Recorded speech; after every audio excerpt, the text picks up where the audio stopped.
What's going on, everybody? It's your boy Zoe, No Days Off DFS, here to bring you guys another NBA slate breakdown for a decent size NBA slate. Happy Friday to everybody out there. We made it through the week. If you guys are at work listening to this, you guys getting off on the road, whatever, whatnot, you chilling at the house. Are you happy that it's Friday? I know I am. Ready for the weekend, just to chill, relax. Of course, maybe some content, maybe not. Might just enjoy time with the fam. Who knows? Got a lot of stuff going on right around here in my household that we're trying to get done through the next couple of days. But definitely looking forward to the weekend, of course, like I always do every week. If you guys are new here, make sure you guys go ahead and hit that subscribe button so you don't miss any of the sauce, the content, everything that I put out over here, because you guys do not want to miss it. If you guys are not joined up on the membership tab, make sure you guys check that out if you guys are looking for more of my content. I know if you guys come over here on YouTube, you typically would see a couple of the posts if you're on that right there where you go to my actual post where you see that stuff right there. But on the membership tab, my NBA slate breakdown. So if you guys are not able to watch the videos, this right here, I really do feel like this pays dividends for you guys with some of the stuff that I've been able to do. This is legit, more than likely going to, well, not even more likely, this is how I'm going to be doing my breakdowns from now on. It's straight to the point.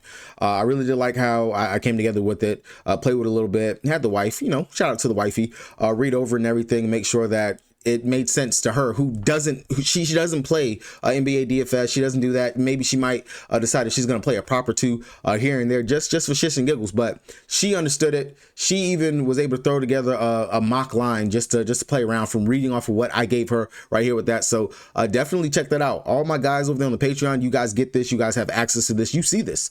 This is literally from last night.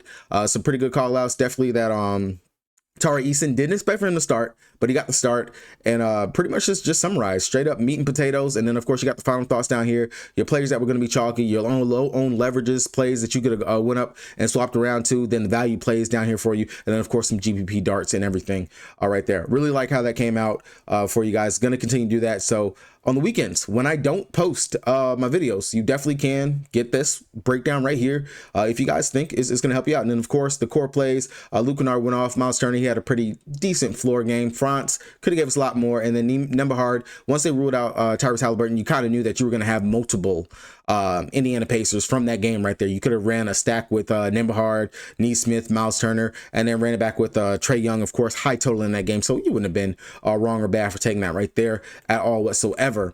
But if you guys don't want that, you just want to get the video, so make sure you guys just hit that subscribe button. Of course, support your boy, means a lot. Thank you for the continuous growth, and we're gonna keep it moving, rolling, and get on with it. Like I said, tonight we got, of course, a pretty nice size slate. I want to say it's 8 games, if I'm not mistaken. I know, yep, we got 8 full games, like the whole slate. 1, 2, 3, 4, 5. We could add a 5-gamer, but DraftKings does not want to give us just the early games anymore. They want to make it a full slate. They're playing around like FanDuel, so we got to break it all down. Got the Cavs taking on the Charlotte Hornets. Cavs are not on the front end of a back-to-back or the back end, so looks like everybody's good to go over here to play for them. Charlotte Hornets, they are on the front end of a back-to-back. They play the Nets tomorrow, but looks like everyone is pretty much going to be good to go over here that have the game time decision tags next to them, except for Mark Williams. He's already been ruled out. Not bad. So we should get Nurk in the starting lineup. Of course, he will be immense value just because the dude is a really good fantasy point per minute producer when he's out on the court. Definitely check that to make sure and confirm that all these players are going to be in.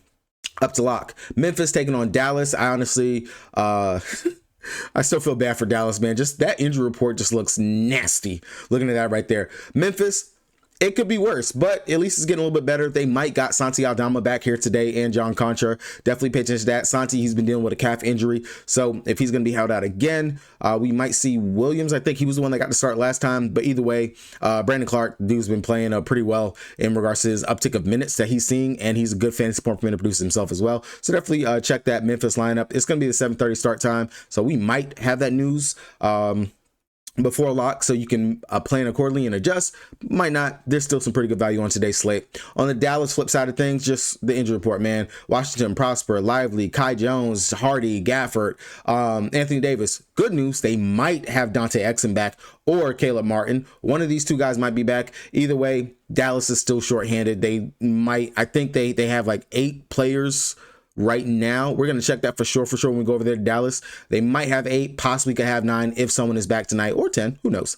Utah Jazz, we've already got the outs for them. Lauri Larkin is going to be out, John Collins is out, and Clarkson is going to be out. Keontae George, he was a game time decision last time, thought he could have played, looked like he was going to be on track to play, then was ruled out. He's a game time decision night, but they do have Colin Sexton back into the lineup for them. And then over there on the Toronto Raptors side of things, Chris Bouchard has been downgraded to doubtful to play. Abaji's out, RJ Barrett's out, Grady Dick is out, BI is out, Mogbo, Jakob Poeltl. So we will get Orlando Robinson inside the starting lineup. And to be very honest, this is Iman Quickly, Scotty Barnes, and company is what we're going to be seeing over here for Toronto Raptors. And a good spot, good game for us it's the Utah Jazz. So it's perfect. It blends perfectly. 245 total in this game. Definitely see this as a game you can make some game stacks from with Quickly, Barrett, for all the use that they're going to have. Orlando Robinson will be another piece you could take. Isaiah Collier, Colin Sexton, Walker Kessler. Those would be all plays I would look to possibly build a parlay from this game. Definitely does look like it can have some sauce with a lot of meat on its bone over there. Minnesota Timberwolves taking on the Miami Heat. Rudy Gobert, game time decision. Possible that he is finally back. Dante DiVincenzo. I don't know if the Timberwolves know what a minute limit is, but said that he was going to be on a minutes limit, and he goes out there and he balls to the walls, plays 30+ minutes finally. But Dante, they look good with him being in the starting lineup. Hopefully that would be the case again, that he starts and let old bag of bones Mike Conley come off the bench. We'll know that one hopefully sooner rather than later. And then on the flip side of things, Miami Heat, Tyler Hero missed last game. Possible that he's back today. Andrew Wiggins, same thing for him. He's been out for the last couple of games. Maybe he's actually back. Hopefully we get that. New injury report add would be Alec Burke. He's been added to the injury report, and Jaime Jaquez, he's been in it for a little while as well. Hopefully we do get some news right there to figure that out. Portland Trailblazers taking on my OKC Thunder. Jeremy Grant and Denny Avdia both on the injury report. Denny Avdia left last game with another injury. If both these guys are going to be out, and you already have Ben now, Ayton out, Matisse Thybulle, and Robert Williams, we're going to see a boost in some minutes for a couple of players over here. And I definitely do have some interest in a couple of spots, just because my Thunder are deciding they're going to rest the whole starting 5. The whole starting 5 is rested. We're still waiting on word on is Chet going to play today or not. Now, we're not on a back-to-back or anything. We do have some games coming up versus the Denver Nuggets. I think that might possibly be why we are resting our players, but don't get it twisted. Our bench is comparable to like the Brooklyn Nets starting lineup that they have right now. Can actually keep you in a game and play by themselves. And all these players over here, I'm ready to just give it all away, man. We'll get to it when we get to that breakdown over there. But just keep an eye out for Chet, if Chet's going to be playing or if he's going to be out. Phoenix Suns taking on the Denver Nuggets. Martin and Morris are going to be out for the Phoenix Suns. Look like they got a pretty good role over here for who's the starting lineup. Bradley Beal, he's off it. He's going to be playing. So that's good to see over there. Denver Nuggets, Joker was on the injury report last time. He ended up suiting up and playing. Aaron Gordon, I want to say he actually was out. Yeah, he was out because Russell Westbrook started in that game. It'll be interesting to see if AG is going to be back or not, if he's going to be playing. In all honesty, you need to let AG come off the bench and let Russ start. Like, that's just, I see it. I'm pretty sure the world sees it. The league sees it and knows that Russ should be starting. Like, no offense to Russ coming off the bench. He still brings the energy and everything like that. Of course, I'm a Russ fan. That is literally who got me into the NBA, was watching Russell Westbrook when the Thunder made it to the NBA Finals versus the Miami Heat and LeBron James, Chris Bosh, and Dwayne Wade. That was the year that I actually fell in love with the NBA and fell in love watching the game and everything. I promise you, kid you not, straight up. I remember it. I remember exactly where I was, everything. Really, honestly, surreal and crazy. But San Antonio Spurs taking on the Sacramento Kings. Over here, Bassey, he's going to be out. Looks like we got the same old stars over here for the for the San Antonio Spurs.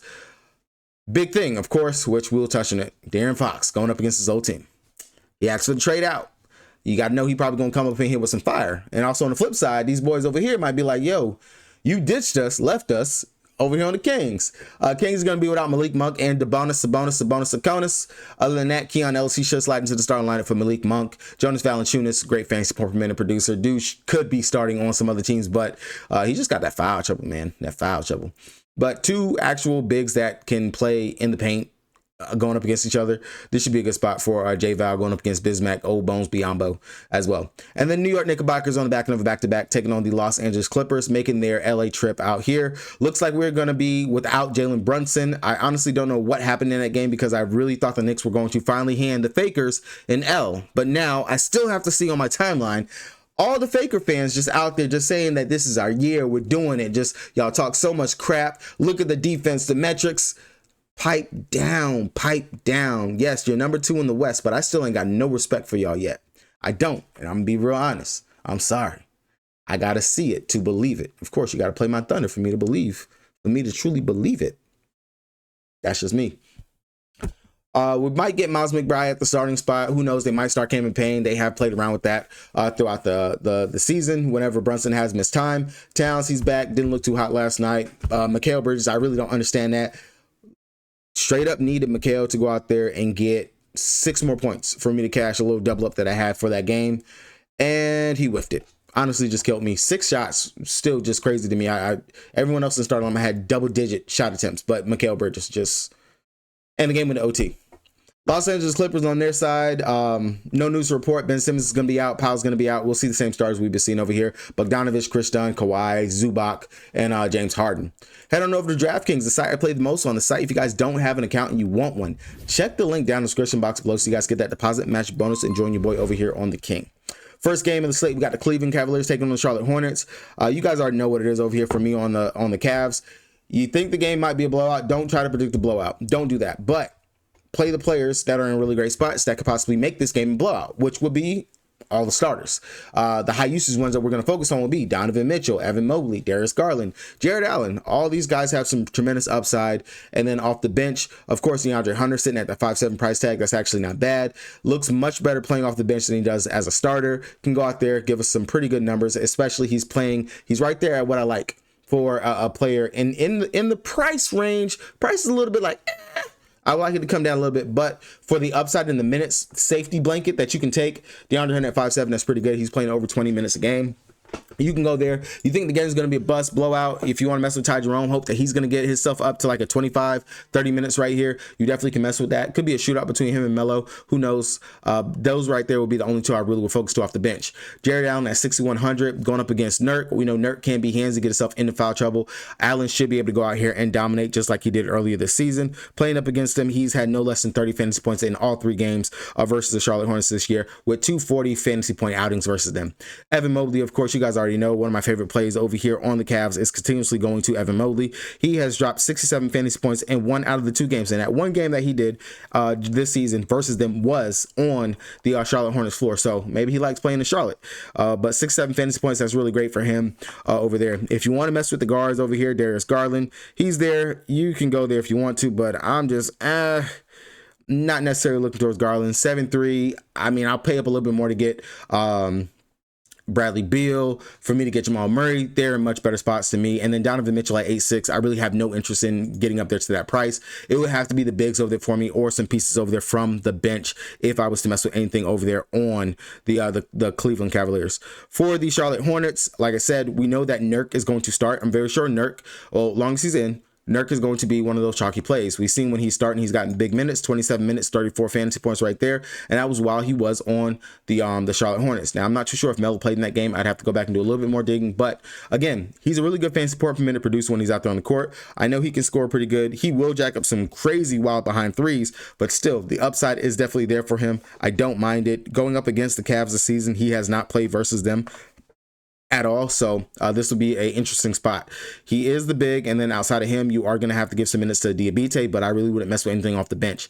Outside of that, if you think Melo can pay off this 9.5 price tag, sitting at 5,100, granted, there's another point guard who is rested that I would much rather play that is up there in that 9K price tag versus going up against Melo and the Cleveland Cavaliers. Now, Melo versus the Cavs this season dropped 153 fantasy point outing, but at 9.5, I don't see handicapping my line too much just to go ahead and get there. Miles Bridges, though, on the other hand, at 8,300, I don't mind getting over here to this for him. Miles has been one that we've constantly been able to go to. He's been pretty consistent over his last 5 games. Well, besides this one right here versus Golden State Warriors, excuse me when I say last 5. Over his last 6 games, he's been pretty consistent in regards to what he can do. Going out here, giving us some pretty good upside. Definitely think this could be a spot we might be able to see Miles get leaned on here. I'm not too scared of Evan Mobley defense. I know that Miles, whenever he's on one, he's literally on one. And one out of the 2 games going up against the Cavs this season, he did drop 49 fantasy points in that spot. Opposing power forwards versus the Cavs, they've been playing pretty well. Kevin Love, if his minutes were extended past 17, if Kevin Love probably played like 25-ish minutes, he could have went out there and had a 35-40 fantasy point outing. He dropped 25 fantasy points versus them. Buzelis dropped 32. Denny Avdia dropped 62. Jason Tatum dropped 87. Paolo Banchero dropped 41. You guys get the gist of what I'm getting to right there. Outside of that, everyone else over here will be GPP options, and I'm not too focused on anything over there from the Charlotte Hornets. The Memphis Grizzlies taking on the Dallas. I mean, shoot. Can we even call them the Dallas Mavericks at this point? What is the Dallas Mavericks G League team? Because that's what I want to call them, man. It's crazy. They went from contending to the playoffs to tank. We got to focus on the draft now, because the injuries that they have is just wild. It is truly just wild. But over here for the Memphis Grizzlies, Ja Morant, 8,300, went out there. I see something where Ja said that he really shouldn't have played that game, which is interesting to note. Makes me not really care too much to get up to Ja Morant, especially at 8-3. He's not really giving me anything to be happy about wanting to get to. Instead, I would much rather play Desmond Bane. This is a bounce back spot going up against the Dallas Mavericks. Their defense is not going to be everything like what they were. We think that Ja is still dealing with a shoulder injury. I would much rather play Desmond Bane, who does have pretty good usage out there, even with Ja being on the court and with Jaren Jackson Jr. being out. That's what I would rather go to versus trying to pay up here for Ja itself. If Santi Aldama is in, he has shown me that he is a very good fantasy point per minute producer when he's on the court. I would love to go ahead and get over to Santi as well. Opposing power forwards when they have been out there, which Giannis, we just saw him pop off at 58. Keegan Murray for the Sacramento Kings dropped 30 fantasy points going up against him. Miles Bridges dropped 46. LeBron James dropped 48. So Santi, I'm not going to say he's LeBron James or Giannis or anything like that, but the guy, he can go out there and be very efficient when he's out there on the court. Defensive upside is there, rebounding is there, and he can play make a little bit as well. So I do like Santi if he's in, especially at that 6,400 price tag with no Jaren Jackson Jr. If Santi's going to be out, then I will say I have a lot of interest in Brandon Clark, because Clark will play at the 4 and at the 5. 27 minutes versus my OKC Thunder. Dropped 32.75 fantasy points. Versus Atlanta, 21 minutes, 23 fantasy points. 17 minutes versus the Knicks, 22 fantasy points. You get it, you see it, 4,300. That's too cheap, especially if Aldama is out and you don't have a Jaren Jackson Jr. Zach Edey, he's there. You can mess with that. Luke Kennard, 4,600, backup point guard, pretty much. He's going to go out there and play those minutes, but he's not starting, so I really don't have too much interest in him right there. I will say that Gigi Jackson, if Aldama misses, the minutes are looking pretty consistent for him, would make for an interesting GPP dart, but not anything that you got to flag plant and flock and go to.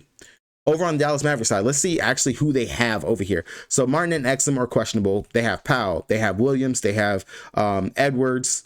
We're not going to count Dante and we're not going to count Martin and Exum. They have Max Christie, they have Klay Thompson, Spencer Dinwiddie, and Najee Marks. So if these 2 players right here get ruled in, they'll have 9 players to be able to rotate through tonight. Reports already coming out pretty much that they're looking at switching the switch to tank mode pretty much for them, focusing on the draft.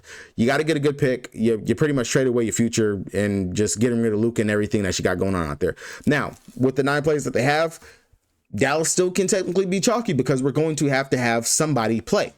Just like, so the chalky value that we have on today's slate, Dallas, Toronto, OKC. All 3 of those right there are going to be chalky, just because the players that we have out, the roles that people are going to be stepping into, and just the minutes and the upside. Over here on the Dallas side of things, straight up for me, Spencer Dinwiddie is still shit. That's why his name is Spencer Dinwiddie. 29 minutes, 28.25 fantasy points. Honestly, I would have expected more considering the minutes and the role that you would have had. 7 shots, not efficient, didn't do anything out there. I really don't give a flip. Not looking towards him at all. Najee Marks, on the other hand, doing out there, double-double, 11 rebounds, 2 assists, 22 points. We know that Powell's going to be pretty much limited still. He's not going to be able to go out there and play a whole ton of minutes. He's still coming back from injury. Granted, he did have to play more minutes than what was probably expected of him last time out. I do like Najee Marks at that 6K price tag. That's pretty safe to me. I could definitely see him being able to go out there and put on a repeated performance, or maybe a little bit more. Versus the Memphis Grizzlies back in January, he played 33 minutes, started that game, dropped 32 fantasy points, so I definitely don't mind getting to him right there. If I got to choose between Spencer Dinwiddie and Max Christie, I would much rather play Max Christie than Spencer Dinwiddie. 21.5 fantasy points in 36 minutes. I mean, it's just atrocious on what the heck they're doing over here for the Mavs. Now, Klay Thompson, old bag of bones, played 34 minutes, took 27 shots, dropped 44 fantasy points. Am I going to go back and go chase Klay Thompson? Maybe. He'll be in my player pool, but not someone that I'm like, yo, I'm playing Clay. Got to play Clay. Got to get to Clay. He's going to be one of your more reliable plays that we can get to. If Dante Exum and Martin are in, then that might be able to shore up some of those minutes, especially if the game's getting out of hand. Let the younger players go out there and play. That would be like Casey Edwards. That would definitely be in Brandon Williams, who I do like getting to today. Don't mind it. 7 of 15 from the field, has some steal upside, was playmaking, looked much better than Spencer Dinwiddie out there. And the minutes are going to be there for him. He's definitely going to be out there playing at 3,800. He's in the player pool. He's definitely someone that you can look towards. And I personally feel like he will be a safe value play on today, just because they don't have the players. The minutes should still be there, and the game blows out or not, he will still have ball handling responsibility duties and be out there at the end of the day. So definitely do like Brandon Williams here. Got him projected for right around 25 fantasy points, which is pretty good at that 3,800 price tag. That's more than a 4x for me over there for him. Utah Jazz taking on Toronto Raptors.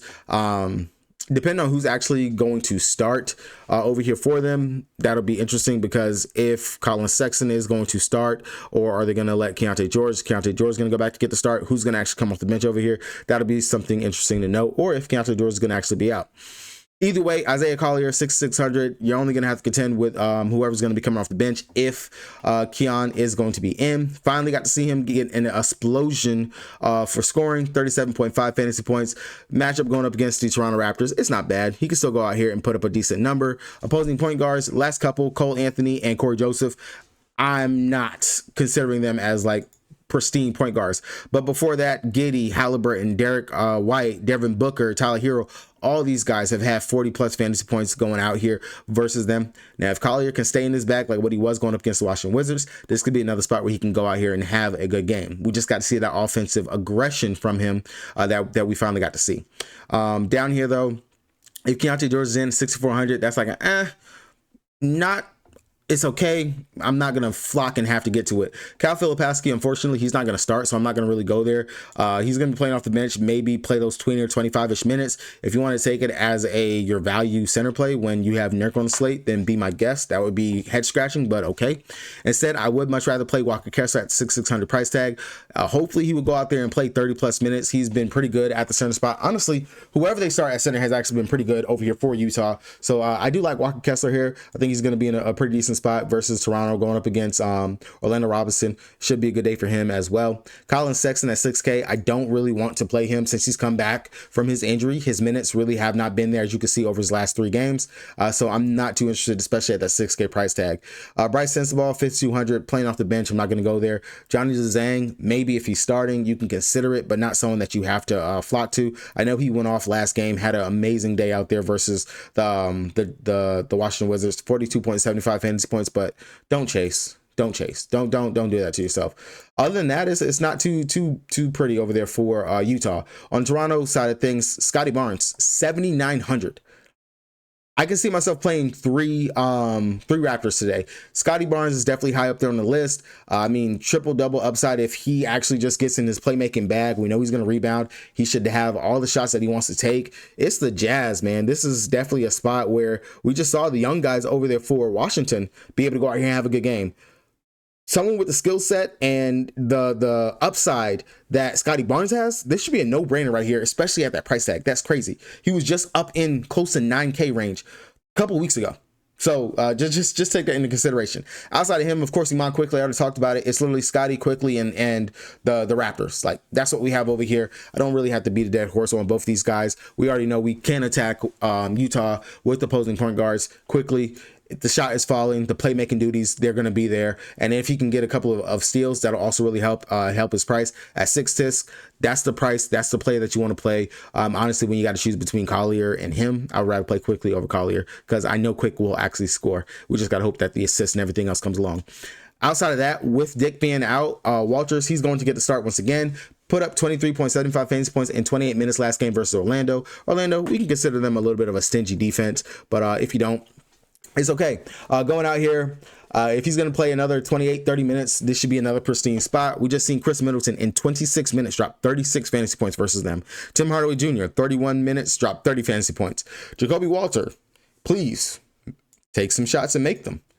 Short-handed Raptors team, I like him for value. That's definitely a spot that you can go to at 3,700. And then the other chalk value play is going to be Orlando Robinson. 24, 21, 24 minutes in his last couple games, 28, 16, 11. You are going to be dealing with Walker Kessler. Hopefully he doesn't get himself into foul trouble. 3,500, definitely consideration of a play. Really, if you could find a pivot off of him as like, yo, this is probably going to be the chalky center for today. There's another center that's going to probably be starting today for the Thunder, which we'll get to that in a second, that you might be able to pivot off of Orlando Robinson. But I would just consider it. That's definitely, this would be one of the chalk plays that I would consider. Like, do I really have to play Orlando Robinson?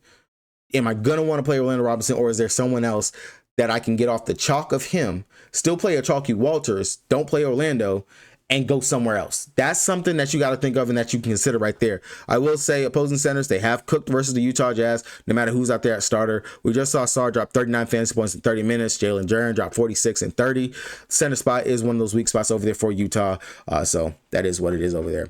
Outside of that, Shaheed, depending on his minutes as well, definitely would be another one that you can consider. We know he'll get some backup point run and things like that over there for them. And then if they actually end up starting him at the 2, since you got Dick and RJ Barrett being out, might be another interesting value piece. Instead of going with Orlando Robinson, I wouldn't mind Shaheed, Walker, or something like that. That would be Walter that you can actually consider.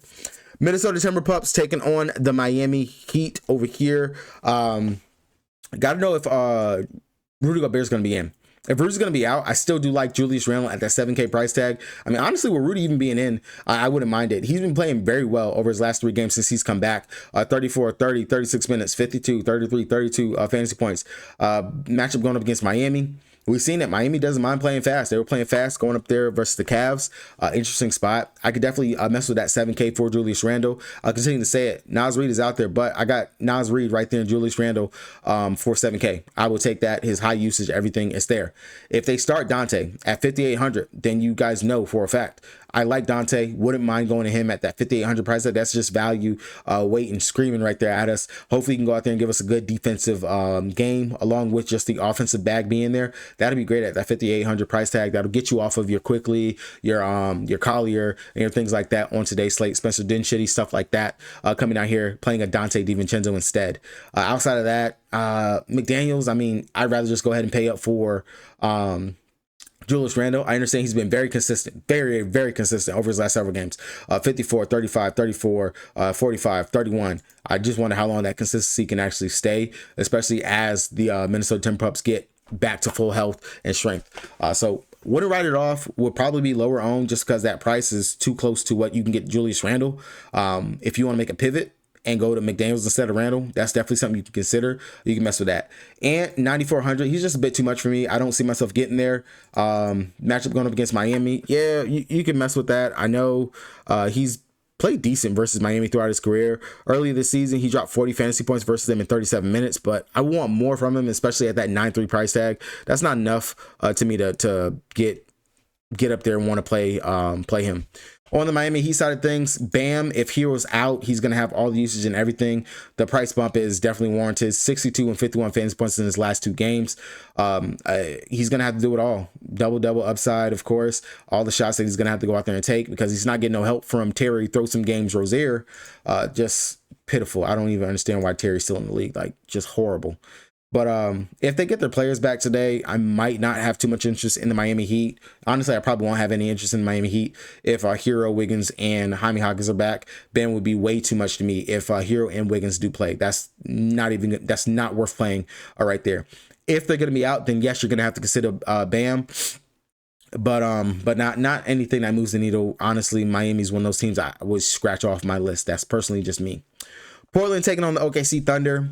Again, another team we got to get some injury news from, because if Denny, Avni, and Grant are going to be out, I would imagine that we might see like a Jabari Walker have to get some minutes and play some time at the 4. We might get Scoot moved into the starting lineup out there. And if they move Scoot into the starting lineup, I love the upside for Scoot. Like already off the bench because no Banton, he's going to have all that usage. He has played the Thunder before, and I'm pretty sure he's played us pretty well in the past, but definitely would be a spot that I would consider him. Earlier this season, he played 38 minutes versus us. He started that game, 28 fantasy points. Second game, came off the bench. He played 19 minutes, only 15 fantasy points. If he's going to start here, you don't have our normal starters out there. Possible fast-paced game. Looks like a game we're just tossing. Like, if the Trailblazers beat us, they beat us. If they don't, they don't. 5,700 for Scoot. That's another pivot play that you can get off your Dante DiVincenzo, your Collier, your Quickly, and stuff like that. That's if he starts. I would have quite a bit of interest. He's going to play at least 24, 25 minutes off the bench, but I'd like him decently if he does start.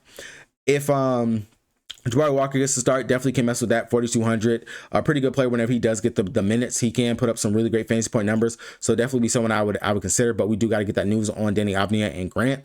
Outside of that, Anthony Simon, Shaedon Sharpe, these guys have been leading the way. Sharpshooters, man, they've been shooting. They're doing what they got to do. I would have to say I like Kamara here in this spot at 5,900, especially with no Danny Avdia, no Grant. He's going to also be able to get up some shots. Definitely play out there on the defensive side. He can rebound the ball pretty well. Might see him have to split some minutes down there at the 4 spot as well, just because Klingon still isn't going to play over 24, 25 minutes if they decide to let him even play that much, because they don't even seem to want to let him get past 20 minutes lately. So definitely keep that in mind right there. I really don't understand how he only played 20 minutes versus Boston Celtics. That drove me mad. OKC Thunder on our side, like I said, our whole starting lineup is out. Hart is out, Wallace is out, Dort is out, SGA is out, J-Dub is out, everybody's out. Chet is the only one questionable. We have not seen the Thunder with just Chet. I'm going to be very honest. I'm scared / interested, because if it's just Chet with the bench, do we get game stays close, 30 minutes of Chet? I mean, no minutes limit on him. And the games that he has played, except for when he got injured versus Atlanta, he got injured there, but typically no minute limit. He's been out there playing at least about 30-ish minutes. Are we trying to let Chet get in full rhythm? Are we going to see Chet actually go out there and be able to jack up 18 shots? I don't know. That questionable tag really just has me scratching my head. Would love to get some type of insight right there. I will say for the Thunder, Wiggins, we've seen this before. Wiggins gonna start. Wiggins can play those minutes. He can go off out there. I like Wiggins at that 4,900 price tag. If you tell me Alex Caruso is gonna be able to go out here, has pretty much played the point guard spot, because you don't have Wallace, you don't have AJ already, I would imagine Caruso has to be the starting point guard for us. Are we going to let Caruso play 30 minutes? If I get 30 minutes of Alex Caruso at 4,400, definitely I'm going to be very interested in that right there. Defensive upside and everything, and his shot looked like it was coming around for them as well. Isaiah Joe is the only one I'm like, he starts, I really don't want to play Joe. I just don't. I know that he's been somewhat shooting a little bit better second half of the season since the All-Star break, but I still don't want to play Isaiah Joe. I'm sorry, Joe. And then, of course, Adam Flagler, like, there's different ways that we can go. Interested to see what starting lineup is going to look like, but I will say Alex Caruso, Wiggins would be definitely in play. Chet, I have a lot of interest, but I'm a little skeptical in regards to how many minutes Chet would actually play. If I can get some clarification on that, definitely would be all on board on Chet, especially because he'll have a team to himself. Jalen Williams, we've fallen into the trap before where we got Jalen Williams starting. He went up there and did nothing, and then went out there next game, had a pretty good day. 4,300 should get the start here. Whether or not if Chet plays or not, he's going to have to play a ton of minutes. Either way, being we only have Damian Jones, Karen Williams, and Oos to play some center and forward minutes. So Jalen Williams, he's in play contention. He would be your pivot off of the Nurkic and stuff like that for your value center on today. Phoenix Suns taking on the Denver Nuggets. Booker, Beal, KD. Of course, you can go with that three-headed monster right there. You can play any three of these guys right here.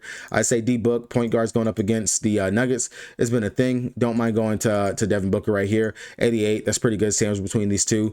Bradley Beal, of course, his price tag has been pretty mid, and he's just been sitting right here in this range. I can see myself messing with that. Only played 15 minutes going up against Clippers. Hopefully he goes out here and he can play his 30 plus minutes.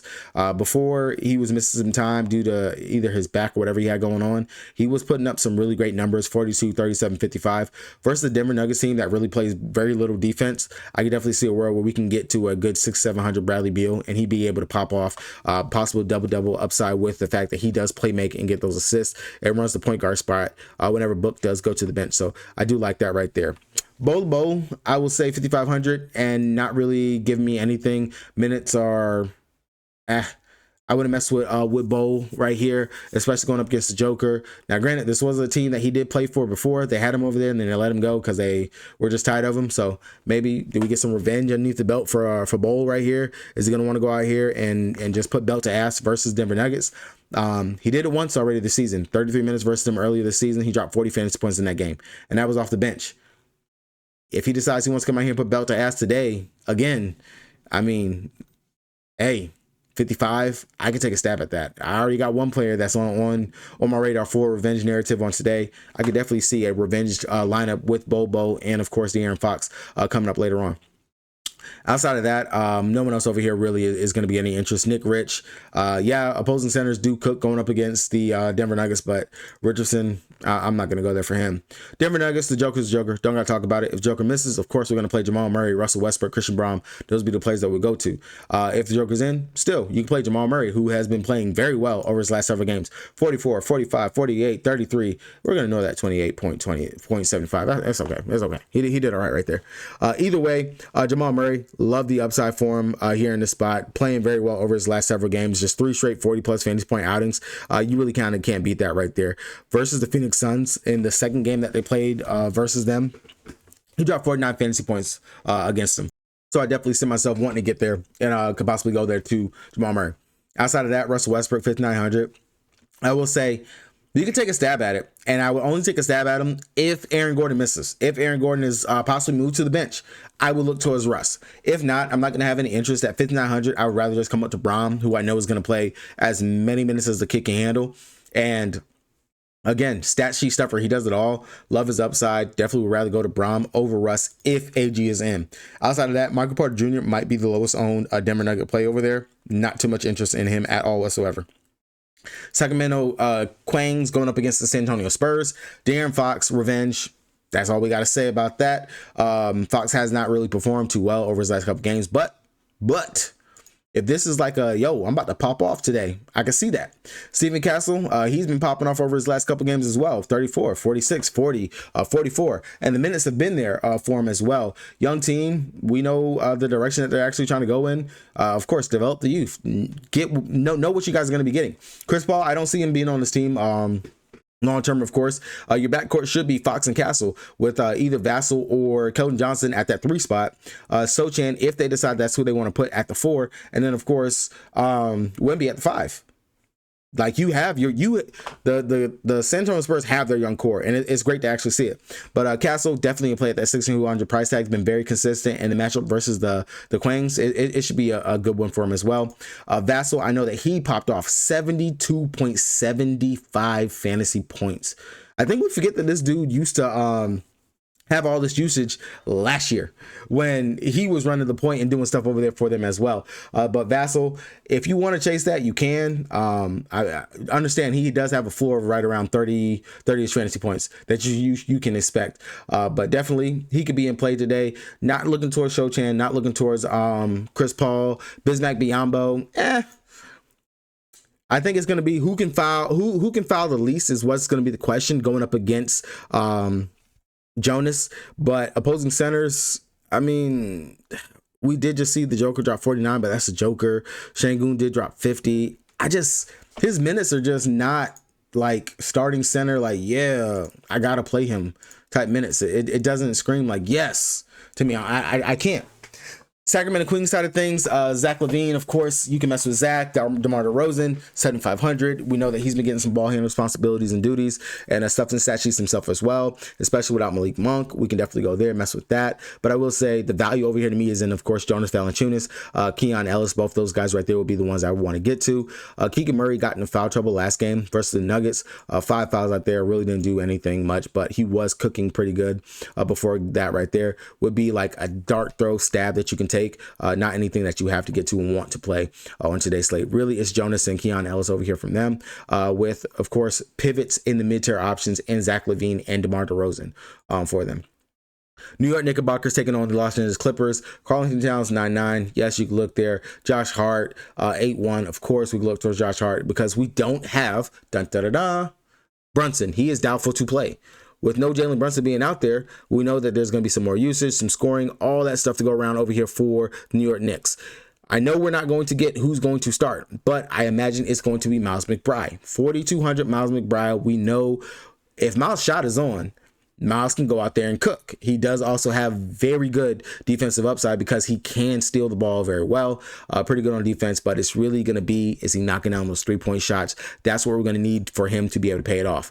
Don't mind Miles at all whatsoever. 4,200 shot really bad last night. I want to say he missed every shot that he took. Definitely a bounce back spot for him here today. I wouldn't mind getting him as a potential late night hammer play to have. Outside of him, Josh Hart would be the one I want to go to, but at 8,100 and also played 44 minutes last night, I kind of tend to stay away from players that played that much on a previous night of a back-to-back. I understand that the Knicks, they're going to play their starters. That's just what Tibbs does, but fatigue is real, so I don't see a need to try to do that. Going over to the Los Angeles Clippers side of things, James Harden, 9,800. My favorite guard stud on today is Harden. He's playing phenomenal. It's the Knicks, getting him on the back end of back-to-back.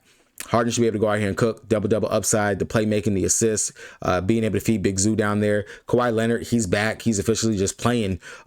Just look at the minutes. He's playing them. And he's given us some type of production, 34, 47, 35, 43, 41. And his price just stays hovering in the 7K range, which is kind of weird. So that explosion of a game where he drops 50 plus fantasy points, it is coming while he's still in the 7K, 8K, before he gets up to the 8K, 8.5 range. It's going to happen. And I definitely want to be able to be on it. I don't mind getting towards Kawhi here in the spot. Pretty good for him. Between the two studs, I don't mind either one of these guys. They make for really great late night hammers to have tonight. Really do like the upside on Harden, though. He's someone that I've been keyed in on today as well as making my mock lines. Outside of that, Big Zubac 7,700. Tired Legs Cat might be able to go out here and give us a smash for the spot. Double upside for sure. Definitely would be one that I would take for a double today. Playing very well over his last several games. As you can see, 41, 57, 31, 49, and 32 makes for a decent pivot from some of the value centers that we have today. Will make for a decent mid-tier option that we can take at the center spot. Outside of that, Bogdan Bogdanovic would be the only other person I would have to have some interest in because he's going to get the start and he's playing hella minutes while he's out there. That shot's falling. He's giving us something to look forward to. 5,300, nice mid-tier option. Another one you could take for your late night hammer and go right there. Chris Dunn, Derrick Jones Jr., Coffee, Batum, Brown. I don't even know who the hell any of them people are. All right, guys, that's gonna do it for me. Hopefully you guys were able to get a little something from this. If you guys haven't already, make sure you guys hit that subscribe button so you guys continue to support your boy. Good luck to everybody out there. I will see you guys next week on Monday. Cash, do good things this weekend. Peace.